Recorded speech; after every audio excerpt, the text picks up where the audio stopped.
Hi hello friends. இன்றைக்கி உங்களுக்கு பிடிச்ச மாதிரி ஈவினிங் ஸ்நாக்ஸ் ரெசிபி பக்கோடா. நீங்கள் ட்ரை பண்ணுங்கள் வீட்டில். உங்களுக்கு பிடிச்சிருந்தாச்சுன்னா சப்ஸ்கிரைப் பண்ணிக்கோங்க, லைக் பண்ணிக்கோங்க. பார்க்கலாம். இப்போது நம்ம 3 வெங்காயம் எடுத்துக்கோங்க, பெருசாக எடுத்துக்கோங்க. பெரிய வெங்காயம் நீட்டாக கட் பண்ணி வச்சுக்கோங்க. 2 பச்சை மிளகா போட்டுக்கோங்க. 2 பச்சை மிளகா சின்னதாக கட் பண்ணிக்கிட்டு போட்டுக்கோங்க. கருவேப்பிலை போட்டுக்கோங்க. அது சால்ட் போட்டுக்கோங்க 1 ஸ்பூனு. இப்போது தனி மிளகாத்தூள் 1/2 ஸ்பூன் போட்டுக்கோங்க. இப்போ நல்லா மிக்ஸ் பண்ணிக்கோங்க. இந்த மாதிரி மிக்ஸ் பண்ணிக்கணும். பொடிசாக கட் பண்ணிக்கோங்க வெங்காயம். இந்த மாதிரி மிக்ஸ் பண்ணதுக்கப்புறம் அந்த டேஸ்ட் ரொம்ப அந்த வெங்காயத்துக்கு பிடிக்கும். அந்த சால்ட்டு மிளகாத்தூள் எல்லாமே டேஸ்ட் நல்லாயிருக்கும். நீங்கள் ட்ரை பண்ணுங்கள். ஈவினிங் ஸ்நாக்ஸு, டீ, காஃபி அதுக்கெல்லாம் நல்லாயிருக்கும். நீங்கள் ட்ரை பண்ணுங்கள். ஈஸியாக இருக்கும். வீட்டில் இருக்கிற பொருளை வச்சே நம்ம இந்த மாதிரி ரெசிபி பண்ணிக்கலாம். இப்போ பாருங்கள், இது ஒரு 10 நிமிஷம் நல்லா ஊறட்டும். இந்த மாதிரி மிக்ஸ் பண்ணிட்டு விட்டுருங்க. ஒரு 10 நிமிஷம் ஊறதுக்கப்புறம் அதில் அரிசி மாவு ஒரு 2 ஸ்பூன் போட்டுக்கோங்க. அப்போ தான் மொறுன்னு இருக்கும்.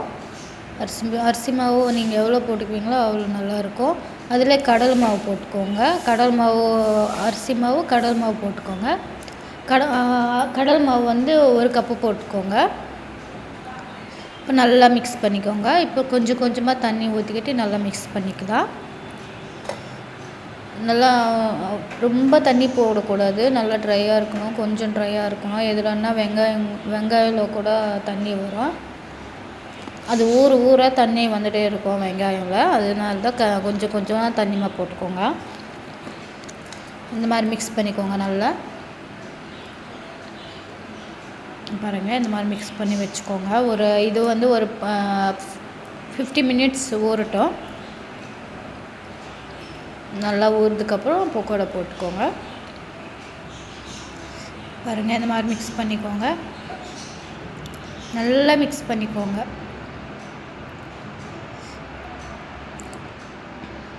இந்த மாதிரி மிக்ஸ் பண்ணதுக்கப்புறம் அந்த 50 மினிட்ஸ் ஊறணும்.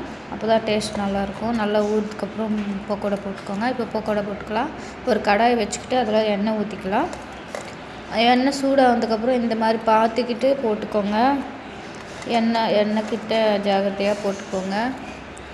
இப்போது சின்னதாக மாவு சின்னதாக எடுத்துக்கிட்டு எவ்வளோ மெலிசாக போடணுமோ அவ்வளோ மெலிசாக போட்டுக்கோங்க. அப்போ தான் மொறுன்னு வரணும். அப்படியே நம்ம சேனல் புதுசாக யாராவது பார்த்துட்டு இருந்தீங்கன்னா சப்ஸ்கிரைப் பண்ணிக்கோங்க, லைக் பண்ணிக்கோங்க, கமெண்ட் பண்ணுங்கள், ஷேர் பண்ணுங்கள். Thank you so much. இந்த மாதிரி போட்டுக்கோங்க. சூடானதுக்கப்புறம் இந்த மாதிரி போட்டுக்கோங்க. இந்த மாதிரி சின்னதாக போட்டுக்கோங்க.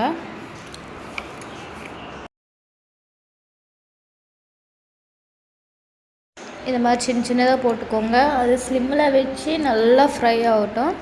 ஒரு 5 மினிட்ஸ் அப்படியே ஃப்ரை ஆகட்டும். ஸ்லிம்மிலே வச்சுடுங்க. அப்போ தான் அந்த மொறுன்னு இருக்கும் பக்கோடா. நீங்கள் ட்ரை பண்ணுங்கள் ஃப்ரெண்ட்ஸ். எங்கள் வீடியோ யாராவது பார்க்குறீங்களோ கண்டிப்பாக சப்ஸ்கிரைப் பண்ணிக்கோங்க. அப்படியே லைக் பண்ணிக்கோங்க. நான் லைவ் கூட போடுவேன். ஈவினிங் 7 மணி 10 மணி வரைக்கும் லைவ் போடுவேன். லைவ் கூட பாருங்கள். எனக்கு யார் சப்போர்ட் பண்ணுறீங்களோ தேங்க்யூ ஸோ மச். ரொம்ப நன்றி. தேங்க்யூ. Love you guys. இந்த மாதிரி போட்டுக்கோங்க சின்னதாக.